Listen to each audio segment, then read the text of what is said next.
जय श्री कृष्ण।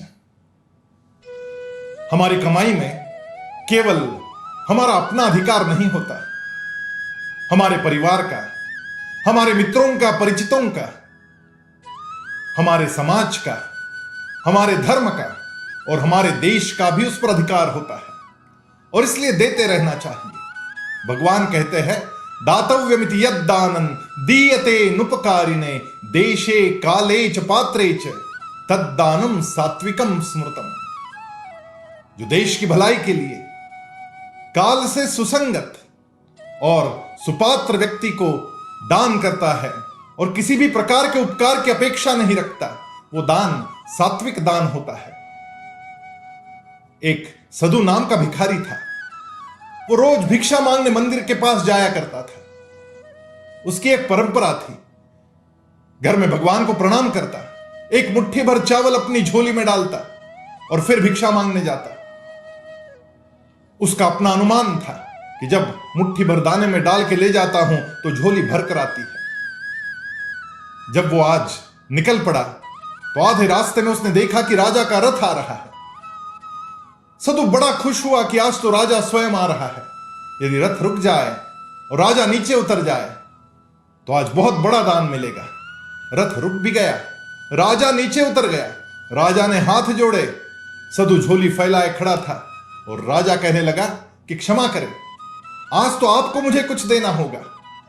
मुझे सुबह सुबह सपना आया कि पूर्व की दिशा में जो पहली व्यक्ति मिलेगी उस व्यक्ति से दान मांग लेना।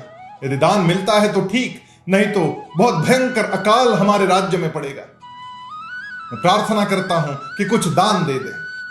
जिससे बहुत बड़े दान की अपेक्षा थी, वो राजा स्वयं भीख मांग रहा था। सदु को बड़ा अटपटा लगा। उसने बड़ी अनिच्छा से अपनी झोली में हाथ डाला और मुट्ठी भर चावल उसने बाहर निकाले और फिर अचानक उसको ध्यान में आया कि राजा मुट्ठी भर चावल का क्या करेगा, इसको 2 दाने ही काफी है।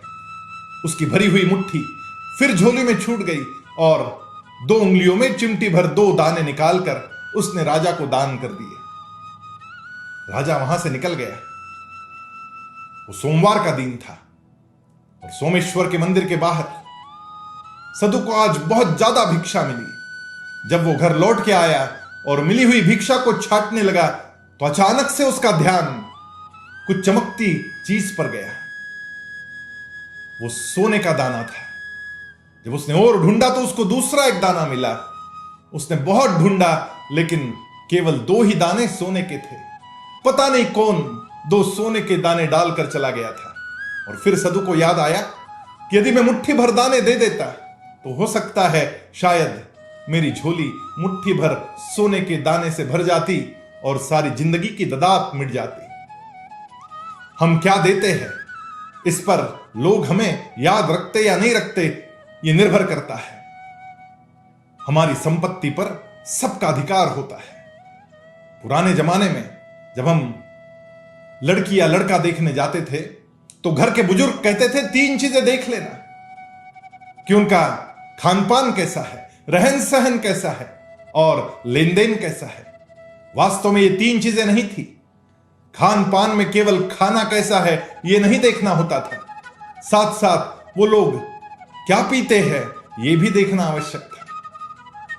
उनका रहन सहन में केवल वो रहते कैसे हैं ये नहीं देखना था, उनमें सहन शक्ति है भी या नहीं ये भी देखने को कहा जाता था।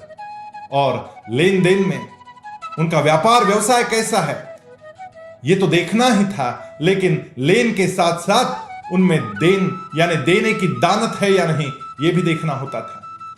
यदि आप चाहते कि लोग आपको याद रखें तो याद का उल्टा करना पड़ेगा, दया करनी होगी। यदि आप चाहते कि आप योगी बने तो आपको उपयोगी बनना पड़ेगा, सहायता करनी होगी।